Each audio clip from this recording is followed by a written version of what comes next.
I'll take you to the second slide. In 2000, when I started my practice in obs and gynae, I realized that we are not, dealing with patients who have come with a mechanical problem and we are making corrections. There is something more to it. There's a mind and brain complex behind the person who's coming in with the problems. Many of them had emotional reasons for their problems. And this, I got enlightened further because I was blessed to have done a Reiki course. And again, मैं उनको भी प्रणाम करती हूँ अपने Reiki गुरु को, जो आगे मुझे इस अंडरस्टैंडिंग में लेके गई कि there is this emotional reason for each disease which is manifesting on the physical body. Then I came upon a book called You Can Heal Your Life by Louis L. Hay. It's a very, very famous book. You Can Heal Your Life trainers आज exist करते हैं हर country की हर city में. Another revelation, which strengthened my idea that there is something else to the disease which the patient is presenting with. आप एक tyre अगर खराब हो गया और चेंज कर देंगे तो कल को वो पेशेंट दोबारा आ जाएगा इंजन की प्रॉब्लम लेके, और अगले साल आ जाएगा वो कोई और नई कार्बोरेटर की प्रॉब्लम लेके, कुछ और प्रॉब्लम लेके. तो जब तक आप रूट कॉज को नहीं देखते तब तक आप आगे कैसे बढ़ सकते हैं, कैसे उस पेशेंट की हेल्थ को इंश्योर कर सकते हैं. उस टाइम पे मैंने एक ऑटोबायोग्राफी ऑफ योगी श्री परमहंस योगानंदा की किताब पढ़ी, और उसके बाद जो सफर शुरू हुआ वो उसने ये बताया कि हमारी जो बॉडी है वो एक माइंड ब्रेन कॉम्प्लेक्स तो है, उसमें ब्रेन और माइंड दोनों अलग हैं. बॉडी का ब्रेन और body is hardware, mind is a software, but it is driven by consciousness. ये कॉन्शियसनेस का एलिमेंट का आभास इसी से ही आया, इसी तरीके के आगे प्रोग्रेशन से आया. And this has been a very fortunate happening, and we are blessed to be in this time in this country because there's freedom of expression, freedom to explore, freedom to be what you are. And why am I repeatedly saying that we are blessed to be in this country? Because जो हमारा धरोहर है, जो हमारे संस्कार हैं, वो हमारे वेद से जुड़े हुए हैं, जो कितने ही हजारों साल पहले बिफोर क्राइस्ट लिखे गए थे. और उन वेदों की जो निचोड़ है वो हमारी रग रग में अभी भी दौड़ता है, इन द सबकॉन्शियस माइंड. हमें कॉन्शियसली नहीं पता, हमने कभी वेद नहीं पढ़े. स्कूल में तो हमने ABCD और कॉलेज में तो हमने मेडिसिन पढ़ी है, लेकिन वो संस्कार हमें नानी के नुस्खों से, दादी के नुस्खों से, हमारे बड़ों से जो मिले हैं, ऑटोमेटिकली हमें मिले हैं. जैसे कि हम दोबारा हर जन्म में आते हैं, कितना कॉमनली हमने सुना है कि हमारा पुनर्जन्म होता है. वेस्टर्न साइंस को शायद इसको सॉल्व करने में थोड़ी परेशानी होगी. हम इजीली अडैप्ट कर सकते हैं to the holistic way, because वो हमारे रग रग में है, लेकिन वो कहीं छिप गया था. वो क्यों छिप गया था, ये मेरे आगे वाली स्लाइड में मैं आपको थोड़ी डिटेल में एक्सप्लेन करना चाहूंगी, क्योंकि ये युगों की बात होती है. कलयुग से अब हम उभर कर द्वापर युग में आ रहे हैं, और इस युग ऑफ एनर्जी में, एज ऑफ एनर्जी में, जहां साइंस इतना फुर्ती से डेवलप कर रहा है, उतनी ही फुर्ती से हमारा माइंड बॉडी मेडिसिन का कॉम्प्लेक्स भी डेवलप कर रहा है. और वेस्टर्न साइंटिस्ट ने इसमें बहुत आगे बढ़ के बहुत काम किया है. ये मैं आपको आने वाली स्लाइड्स में शेयर करूंगी इस रूप से. ये थोड़ी डिटेल्ड स्लाइड है about the different way the mind body medicine is being now addressed through proper scientific studies. But coming back to this model of allopathy and the way of looking at the body and thanks to the changing times and the awakening in the consciousness, people are now more aware.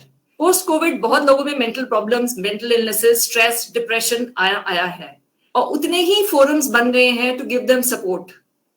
Psychologist का support, लोगों में अपने आप अंदर pandemic के lockdown के time पर भावना जागी थी to do other things besides their work. They looked after their health, yoga किया, लोगों ने जाना कि किस तरीके की डाइट लेनी है, उससे उनकी हेल्थ इंप्रूव हुई. एंड बहुत से लोग ये शायद रियलाइज किए होंगे कि healing is inherent in the human body. Just being in the nature can heal you. We just have to allow it to happen.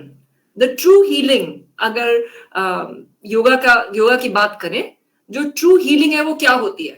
True healing होती है एक समस्थिति.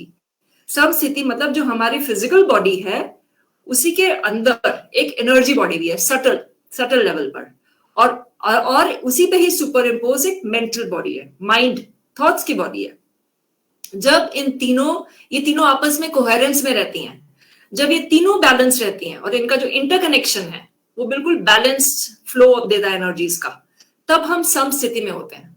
तब हमारी बॉडी एक्चुअल उस स्टेट में है जिस स्टेट में it was meant to be when we were born, जब कायनात ने हमें बनाया था, नेचर ने हमें बनाया था। तो जब कहीं पर भी उसमें कुछ भी परेशानी आती है, हमारी इमोशनल थॉट्स में परेशानी आती है, इमोशंस में आती है, या हमारे माइंड में कोई नेगेटिव थॉट्स आती है, वो हमारे बॉडी पे मैनिफेस्ट करती है और हमें सिर दर्द हो जाता है, हमारे पेट दर्द हो जाता है, हमें कोई इलनेस हो जाती है। यही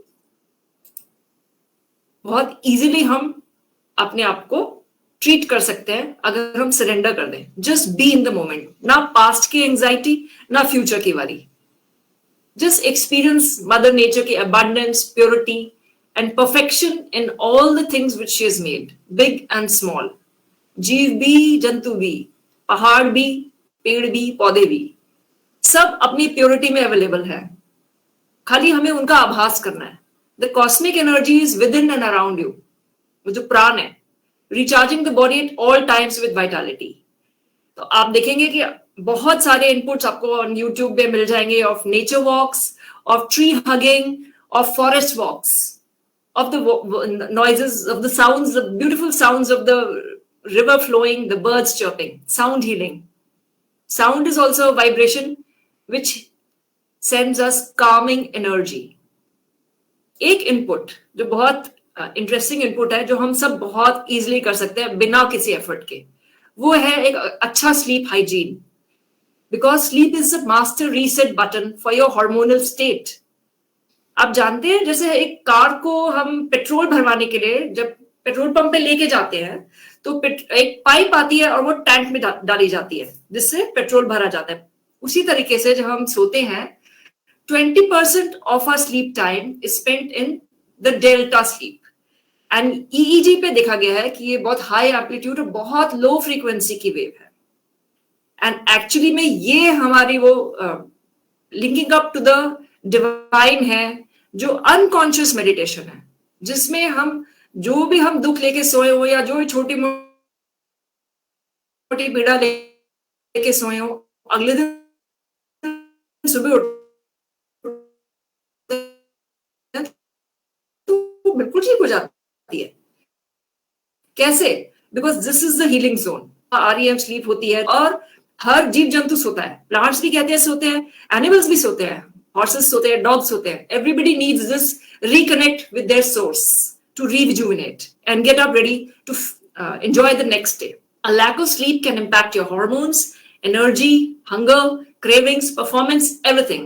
This we all know. We have all experienced at some time or the other. This slide is self-explanatory. So,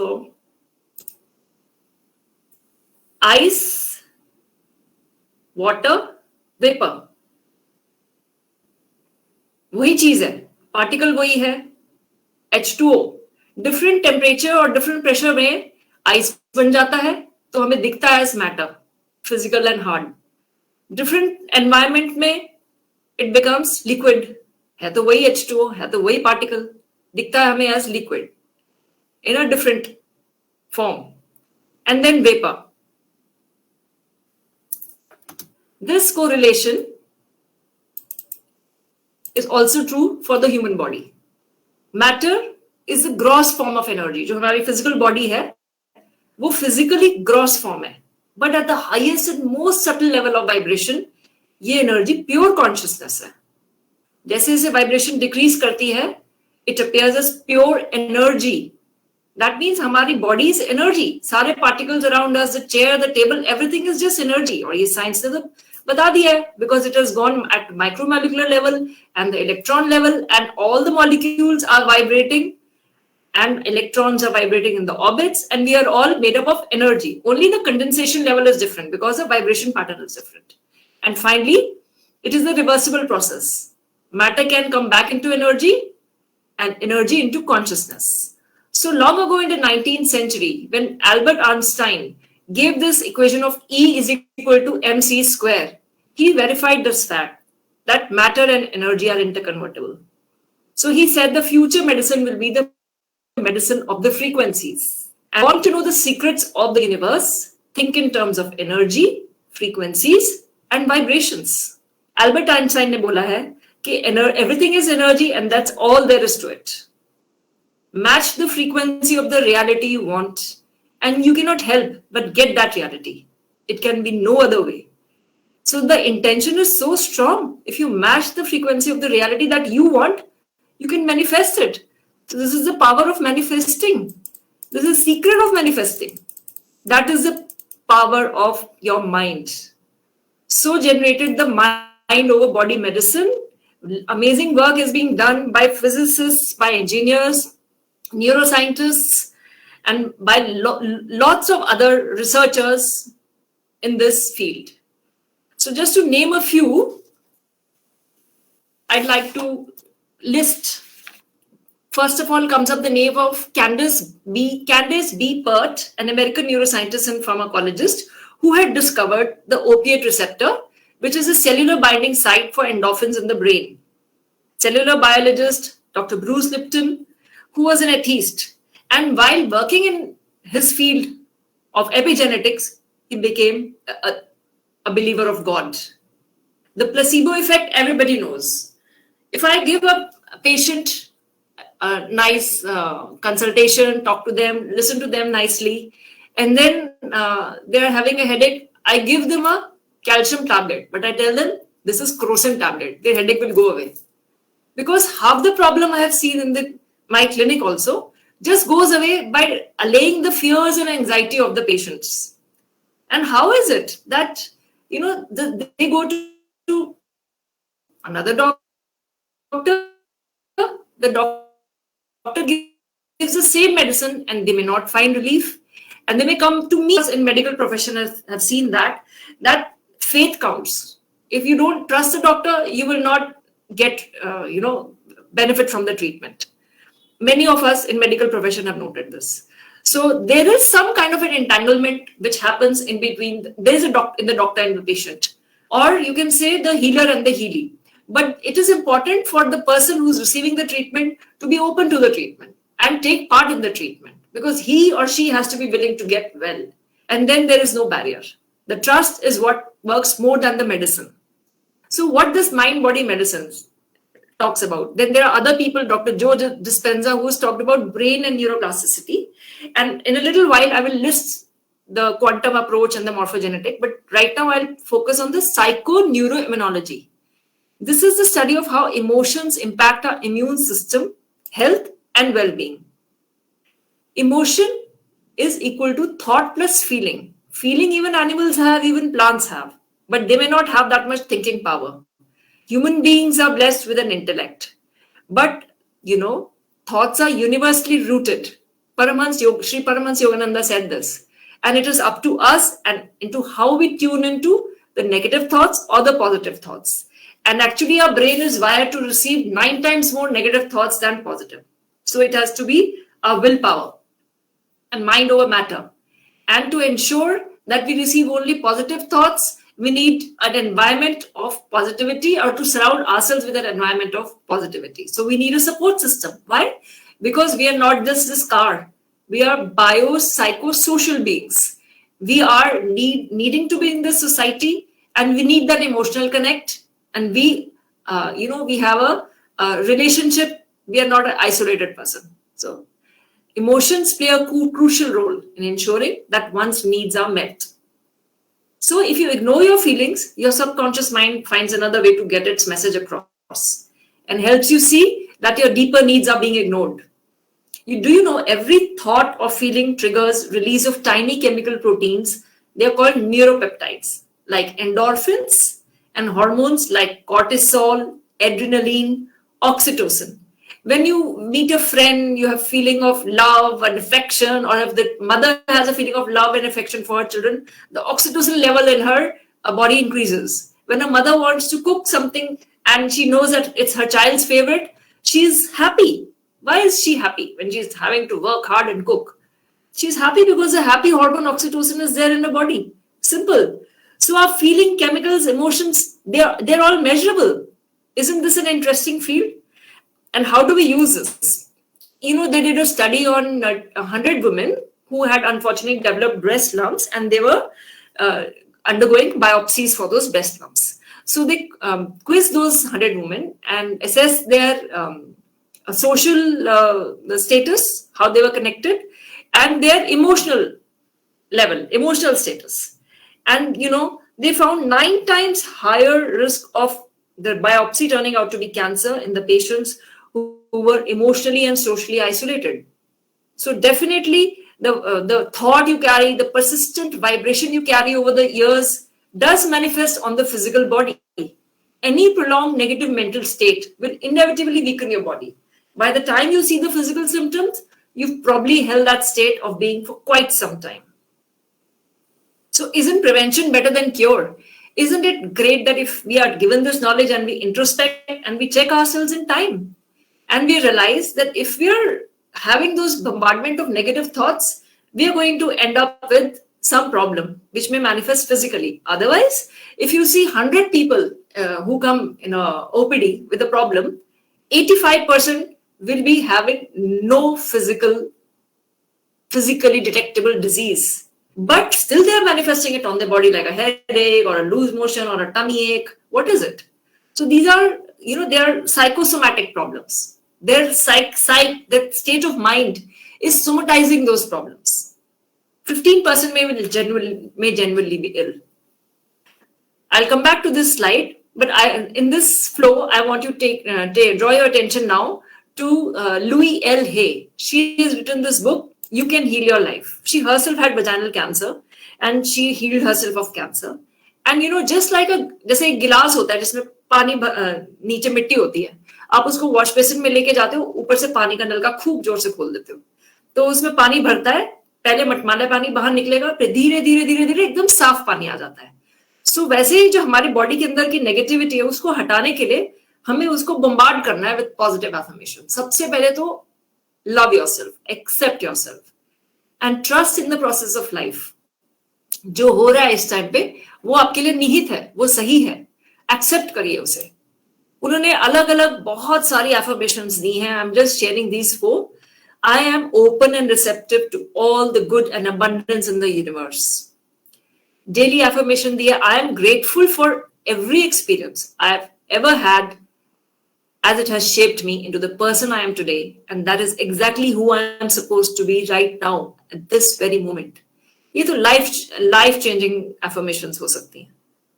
All that I seek is already within me. कितनी स्वीट सी एफर्मेशन है, बट इसमें छिपा हुआ कितना बड़ा एक योग का राज है. All that I seek is already with in me. जो एज अ योगा और मेडिटेटर जो बैठते हैं उनके लिए सबसे पहले यही बोला जाता है, आप प्रत्याहार करो. प्रत्याहार का मतलब है बाहर के 5 सेंसेस की ओर ना ध्यान करते हुए, जैसे एक कछुआ अपने चारों पैर अंदर कर लेता है, वैसे आप अपने सेंसेस को अंदर विड्रॉ करो और अपने अंदर देखो. Look with in. बिकॉज आज जो भी मैं बात कर रही हूँ about healing, approaching the holistically body to heal the process which ever the body is going through, physical और एन इमोशनल और मेंटल ट्रॉमा, ये सब बातें हैं टिप ऑफ द आइसबर्ग जिसमें हम ये हीलिंग की बातें कर रहे हैं, mind over body medicine. And I just talk about the quantum devices also, and इसकी और डिटेल्स बताऊंगी. बट इस टिप ऑफ द आइसबर्ग के नीचे जो ये इतना बड़ा एरिया है, ये वही इनफाइनाइट है जिसके हम सब बने हैं, हम सब हिस्से हैं, और हम इन्हीं से हिस्से से लाइक बबल्स टूट के बाहर आए हैं और हम फिर वापस इसी बबल में चले जाते हैं. All that I seek is already with in me.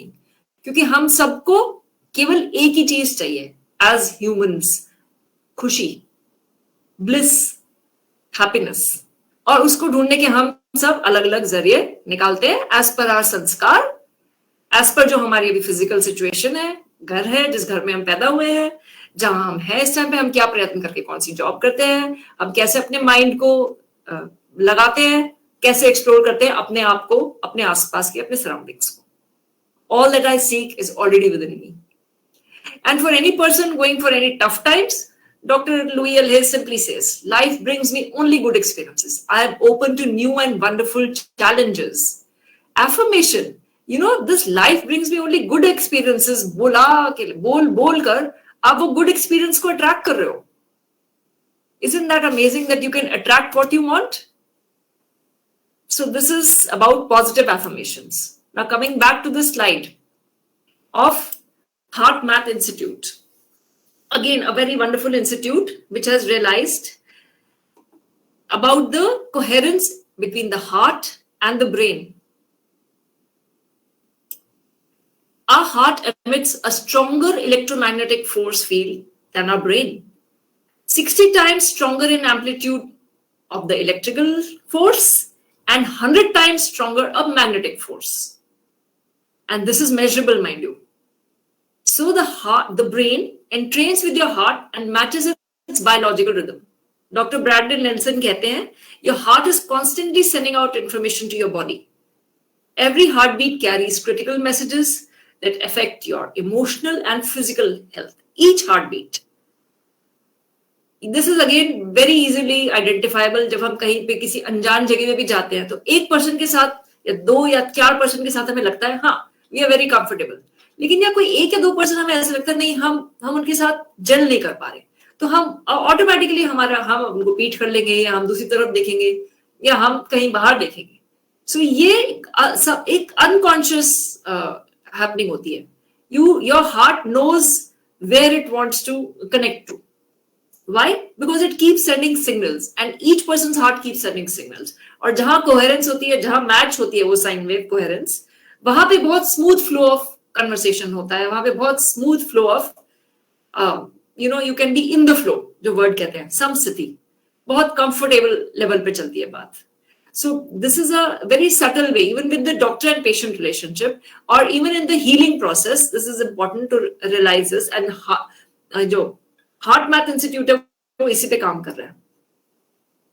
And एक क्वांटम डिवाइस के बारे में मैं जरूर बताना चाहूंगी, बिकॉज ये मॉर्फोजेनेटिक फील्ड्स जब डिस्कवर हुई बाय डॉक्टर रूपर्ट शेल्ड्रेक, तो this was his beautiful research on how the organs, जो हमारे फिजिकल ऑर्गन्स है, are driven by energy channels. We are all having a aura body. ये देखी गई है कैरेलियन फोटोग्राफी से भी, कलर्स भी देखे गए हैं ऑरा के.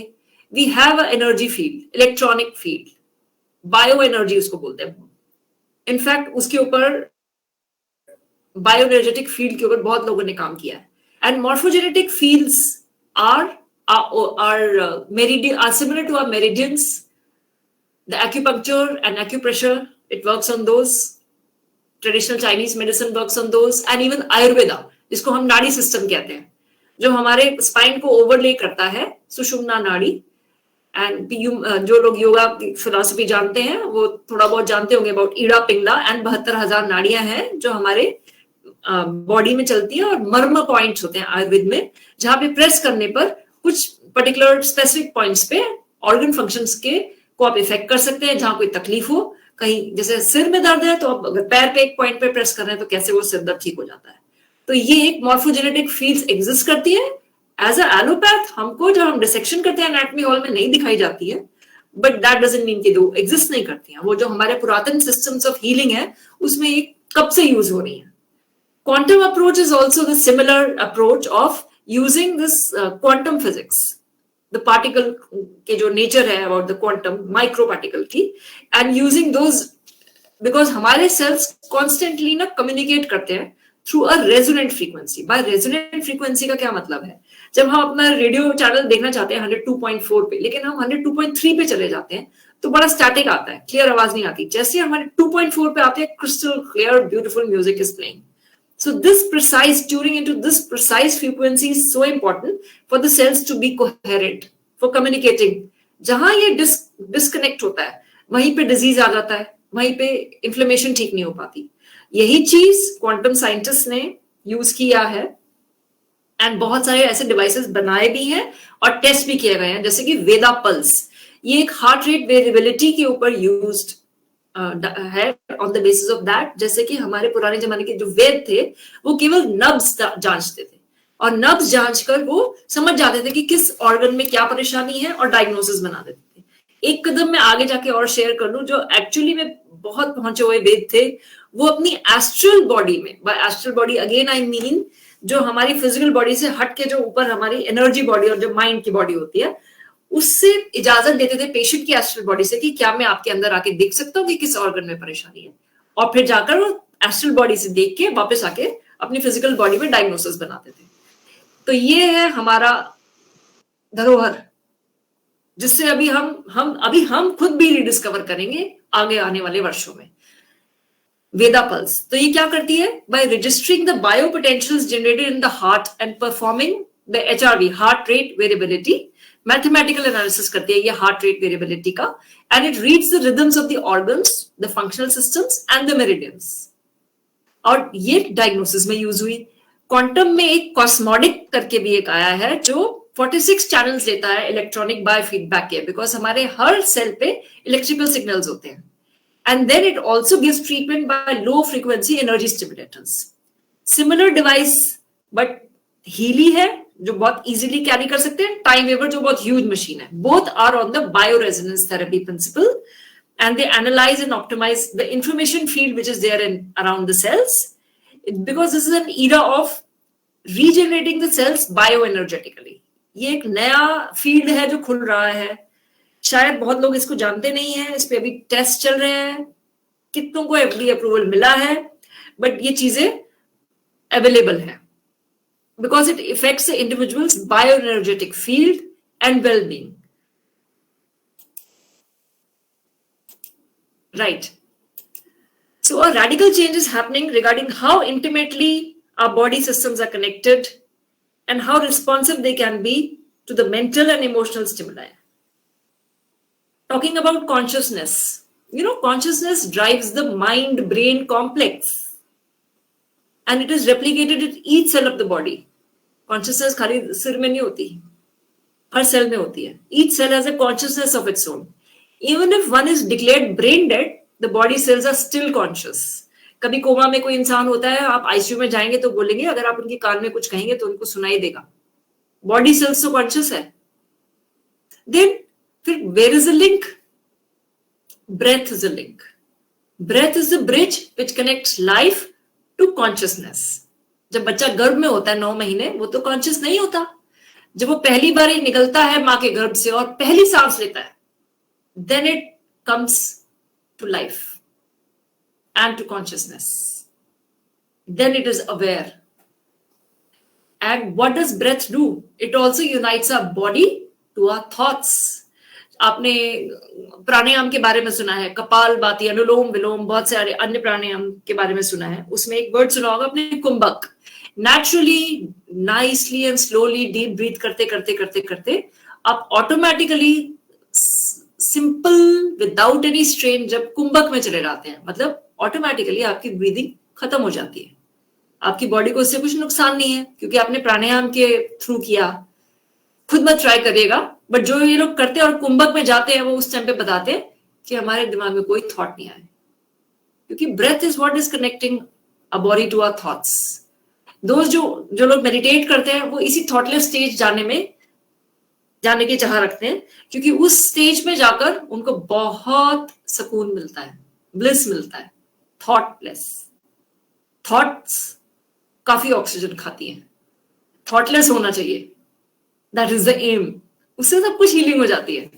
यही है होलिस्टिक अप्रोच. एंड ये हमें धरोहर में कहां से मिला है? हमारे टेक्स्ट से, पुराने टेक्स्ट से, वेदास से, उपनिषद से. सो ये कॉन्सेप्ट ऑफ बॉडी भी, अन्नमय कोश फिजिकल बॉडी जो सबको दिखती है, अन्न हम अन्न खाते हैं उससे हमारी बॉडी बनती है. प्राणमय कोश जो एक सटल बॉडी है प्राणों की, जैसे मैंने बताया था, जो हमारे नाड़ी सिस्टम है, एनर्जीज हैं. इसकी एक एस्ट्रल एनाटॉमी होती है जो 7 चक्रों की होती है, सबको पता है. इसके बारे में मैं ज्यादा नहीं बोलूंगी. योगा फिलॉसफी में सब मूलाधार, 7 चक्रास, मूलाधार, स्वादिष्ठान, मणिपुर, अनाहत, विशुद्ध, आज्ञा एंड सहस्रार, ये 7 चक्र एक इंटरसेक्शन है, क्रॉसिंग है, जहां हमारे ये हाईवेज ऑफ एनर्जी क्रॉस करते हैं एंड ये हर अलग अलग ऑर्गन्स को फीड करते हैं. और उसकी अलग अलग वाइब्रेशन है, किसी को बहुत तेज गुस्सा आ रही है, बहुत डर लग रहा है, तो उनके मणिपुर चक्र में परेशानी हो जाएगी, वो अच्छी हीलिंग नहीं देगा, अच्छी एनर्जी नहीं दे पाएगा, और उनको पेट में दर्द होगा या लिवर प्रॉब्लम होगी या लूज मोशन लग जाएगा। सो ये तो बहुत बहुत ही देखी हुई और जानी हुई चीज है। और चक्रा हीलिंग जो लोग करते हैं, प्रैक्टिकली चीज ये है जो आप देख सकते हो, कर सकते हो। मनोमय कोश is a mind, the conscious mind, the subconscious and the unconscious mind. Dreams में हमारा सबकॉन्शियस माइंड सामने आता है और पता नहीं कौन से जन्म के हमें कौन कौन से एपिसोड्स दिखा जाता है, कॉन्शियसली हमको नहीं पता है। कॉन्शियस माइंड तो बहुत छोटा पार्ट है हमारे, सबकॉन्शियस बहुत बड़ी है। कहीं पे भी कहीं हीलिंग अगर करनी हो तो हमारे साइकोलॉजिस्ट सबकॉन्शियस माइंड को ही हील करते हैं, true healing, to effect this true healing. Vijnanamaya kosha is beyond the mind, attributes, the divine attributes of love, power, light. And Anandamay Kosh is a bliss body, Anandamay Kosh, very, very close to our source. These are the causal bodies. ये हमारे पुरातन ग्रंथों में हमको मिला है as धरोहर, और यही अब रीडिस्कवर हम कर रहे हैं। I'll take you closer to this pyramid of healing. इस हीलिंग पिरामिड में सबसे नीचे एलोपैथी है, जो फिजिकली बॉडी को देखती है, बहुत जरूरी भी है। अगर हार्ट अटैक हो गया है, आपकी नाड़ियां बंद हो गई हैं, स्टेंट डालना बहुत जरूरी है, दवाई देनी बहुत जरूरी है कि दोबारा ना वो फॉर्म हो। अगर आपकी हड्डी टूट ही गई है तो उसको जोड़ना बहुत जरूरी है फिजिकली। अगर ये परेशानी आ ही गई है शरीर पर, तो उसको डील करने के लिए बहुत ही अच्छी तरीका है उसको डील करने का। आयुर्वेद, होम्योपैथी, वाइब्रोनिक्स भी सुनना होगा आपको, वाइब्रेशन मेडिसिन डील्स विद सारे कोश, it deals with all of these kosha. Most important annamaya, pranamaya and manomaya kosha. Ayurveda, homeopathy, vibronics, even traditional Chinese medicine, reiki and pranic healing, acupuncture जैसे मैं बता चुकी हूं, हमारे प्राणमय कोश पे काम करते हैं। साइकोलॉजिकल टूल्स जो हैं, दे वर्क ऑन द मनोमय कोश, और ये बहुत बड़ा पार्ट है हीलिंग का। आज के जमाने में जब सब बच्चे, सब बहुत लोग स्ट्रेस्ड हैं, किसी को पोस्ट ट्रॉमेटिक स्ट्रेस डिसऑर्डर हो रहा है, किसी को एंजाइटी हो रही है, समझ नहीं आ रहा कि सडनली ये सुनामी कहां से आ गई है, बट ये आई हुई है। तो इसके ऊपर बहुत शोध कार्य हुआ है। एंड आपको मैं एक इमोशनल फ्रीडम टेक्निक के नाम का एक शोध कार्य के बारे में जरूर शेयर करना चाहूंगी, जो कि बिल्ट है ऑन द चाइनीज मेरिडियंस, जो हमारे जो मेरिडियंस होते हैं, and it is just a technique of tapping on these points with, इन लोगों की प्रोटोकॉल होती है साइकोलॉजिकल टूल्स में, ऑफ पर्टिकुलर एफर्मेशन जो ये बोलते हैं। For example, that even though I am stressed that I am having to undergo this exam, या कुछ भी, जो भी आप बोलना चाहे, आई एम सेफ, या I love and approve of myself. तो ये tapping points on face, chest, body होते हैं। एंड एक्चुअली ऑल्टरनेटिव ट्रीटमेंट है for physical pain and emotional distress, developed by Gary Craig. उनका कहना है, a disruption of energy is the cause of all negative emotions and pain, and it has been used to treat people with anxiety and post-traumatic stress disorder. तो उन्होंने university students में ये किया था 2019 में, डी बैक ने एक experiment जिसमें उन्होंने ये EFT इस्तेमाल किया, and they saw psychological measurements देखे उन्होंने। तो they saw anxiety, depression, post traumatic stress disorder, pain and cravings कम हुई, हैप्पीनेस स्कोर्स बढ़े, और फिजियोलॉजिकल इंडिकेटर्स देखे उन्होंने, resting heart rate, blood pressure, और जो स्ट्रेस हार्मोन होता है कॉर्टिसोल, सिग्निफिकेंटली कम हुआ। That means a functional improvement happened just by doing the tapping, and there was a increase in the immune function, जो उन्होंने टेस्ट किया हमारे सलाइवरी सिक्रीशंस के IgA से।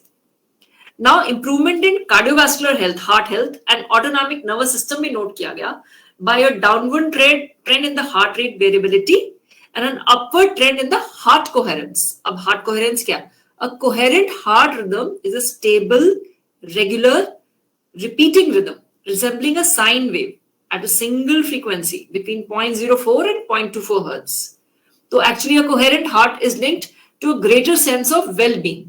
So isn't it so simple a tool? कोई अशांत है, कोई anxious है, आप उसको थोड़ी tapping करा दो, and you are feeling immediate effects, immediate.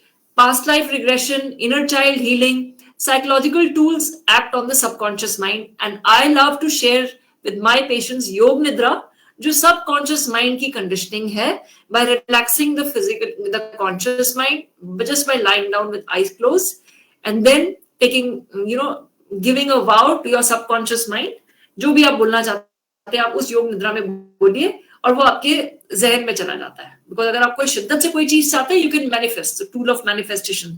So we have this interesting pyramid of healing going from allopathy up, and the top is yoga. The top is yoga, and yoga is something, actually it is yog. Yog is a union of the little self with the higher self, with the divine. And this is something to be experienced. Yoga is not just yogasan. Yoga is something which is beyond words. It is to be experienced. And योग के 8 पतंजलि सूत्र में लिखा है, जो 8 steps हैं, 8-fold path, उसमें यम, नियम, आसन जो हम सब जानते हैं, प्राणायाम जो हम सब जानते हैं. तो यम, नियम, आसन, प्राणायाम, प्रत्याहार जिसकी मैंने अभी बात करी, धारणा, ध्यान एंड समाधि, ये 8-fold path है जो योग है. We are so lucky that अब मेडिकल स्कूल में भी योग शुरू हो गया है, और स्कूल्स में तो बच्चों को क्लासेस कराते ही हैं योग की. बट हम योगासन की बात नहीं कर रहे हैं, हम योग की बात कर रहे हैं. And that is the healer. That is the healer, जिसका, जैसे मैंने आपको बताया था कि वो जो तीनों बॉडीज हैं हमारी, वो एक कोहेरेंस में आ जाती हैं, वो सम स्थिति में आ जाती हैं. Physical body, the energy body and the mental body. That is योग.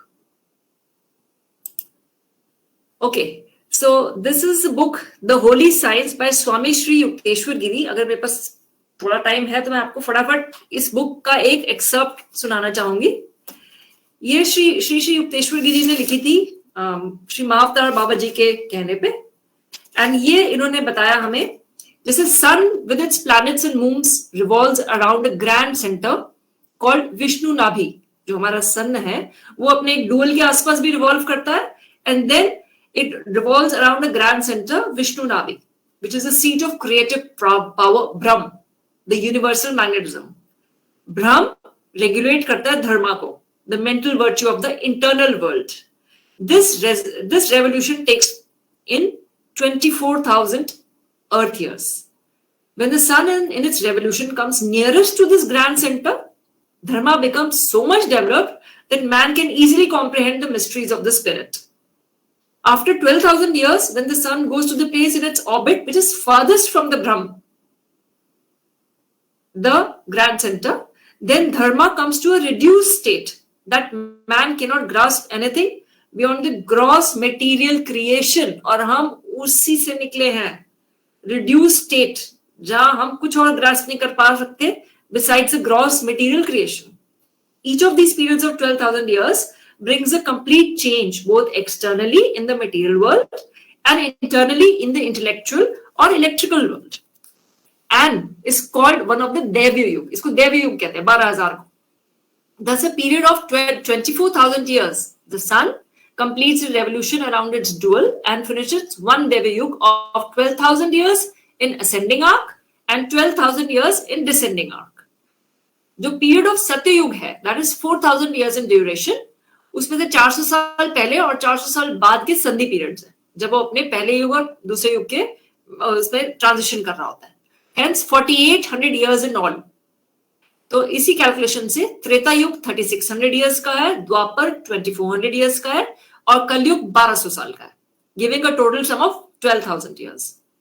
The period around AD 500 was the darkest period of Kalyug in this whole 24,000 years cycle. During 1100 years उसके बाद के जो ascending कालयुग था till 1599 AD, the human intellect was dense and could not comprehend, जो हमारे सूक्ष्म भूत है, the fine matters of creation है, human mind उसे comprehend ही नहीं कर सकता था. In political world also, there was no peace in any kingdom. The subsequent 100 years were transitional sandhi of Kali Yuga to effect a union with Dwapar Yuga, and men began to notice the existence of the fine matters, Panch Tanmatras.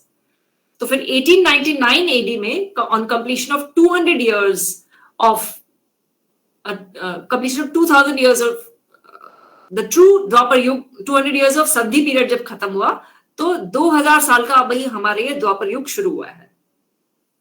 We are today 300 years into the true Dwapar Yuga, the awakening world wide of love, compassion, brotherhood, unity, ये हम सब देख रहे हैं, note कर रहे हैं. Cooperation देख रहे हैं जो हो रही है देशों में, जो पहले पॉलिटिकली नहीं देखी गई थी.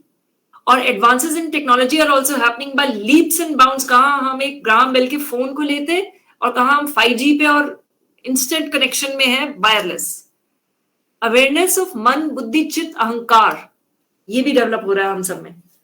योगा कितना प्रचलित हो रहा है, सब जगह प्रचलित हो रहा है, सब उसकी इंपॉर्टेंस जान रहे हैं. सो ये भी हमारा धरोहर है. ये हमें रियलाइज करवा रहा है हमें कि हम क्यों ऐसे थे और अब क्यों ऐसे आगे बढ़ रहे हैं, और क्यों अब हमारा रुझाव होलिस्टिक की तरफ जा रहा है, क्यों हम इंटीग्रेट कर रहे हैं. आयुर्वेदा 5000 साल पुराना हीलिंग सिस्टम है.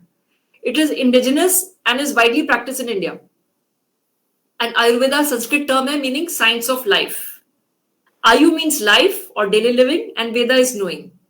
Ayurveda is based on the eternal wisdom of the rishis who received this science through spiritual introspection and meditation. वो उस टाइम पे था जब खाली उन्होंने इंट्रोस्पेक्ट किया, मेडिटेट किया और उन्होंने वो विजडम शेयर किया. It is actually expressive of the perfect wholeness of cosmic consciousness. The current healers of modern medicine are making efforts to integrate this timeless truth into their approach to health and disease. Many thanks to all of you.